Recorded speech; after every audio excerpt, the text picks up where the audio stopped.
You. Thank you. Kamya ji बताइए।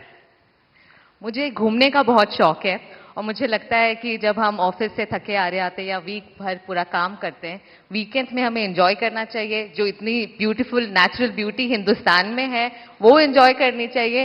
और मुझे लगता है भारत सबसे ज्यादा खूबसूरत देश है और यही ऑब्जेक्टिव है कि ग्लोबल मैप पर भारत नंबर 1 पर हो बस। और फिलहाल कंफ्यूज्ड हूं, लक्षद्वीप जाऊं या द्वारका? द्वारका आपको काफी नीचे जाना पड़ेगा। लेकिन वो मेरा अनुभव बहुत ही अद्भुत था।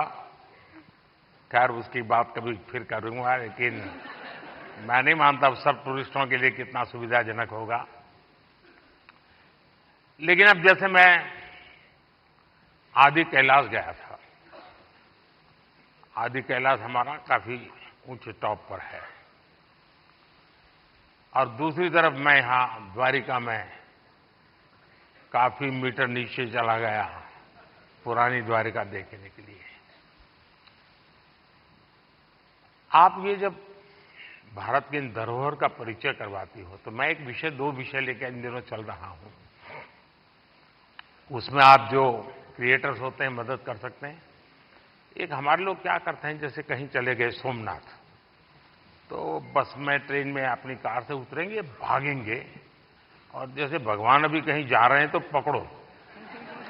उनके दिमाग में यही रहता है, तो दौड़ो पकड़ो और फिर एक बार देख लिया तो इधर उधर छुट्टी। मैं कहता हूं भाई ऐसा क्यों करते हो? जहां जाते हो कम से कम एक रात रुकिए।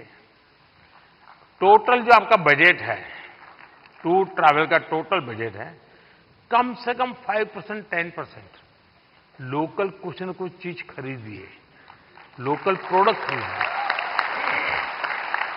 अब फिर आप कहेंगे नहीं हमने पानी पूरी खरीदी थी, ऐसा नहीं।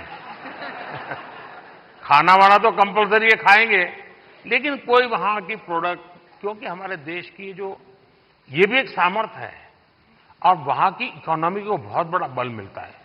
अब जैसे मान लीजिए आप बद्रीनाथ गए और वहीं से थोड़ा एक 5 किलोमीटर दूर मणा गांव गए और मणा गांव से हैंडीक्राफ्ट खरीदा, तो हिंदुस्तान का वो पहला गांव, उसके बाद चाइना आ जाता है, वो पहला गांव, वहां के कुछ चीजें खरीद करके अपने गांव ले जाओगे, देश की एकता को हमेशा हमेशा बनाए रखने का काम आएगा।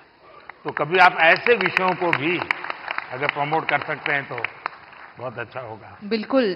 बहुत सारे मंदिर कवर किए हैं मैंने अपने वीडियोस में और आपका बहुत बड़ा थैंक यू, क्योंकि अब सारे ही मंदिरों को बहुत ही नया रूप मिल चुका है। So thank you for that. Thank you.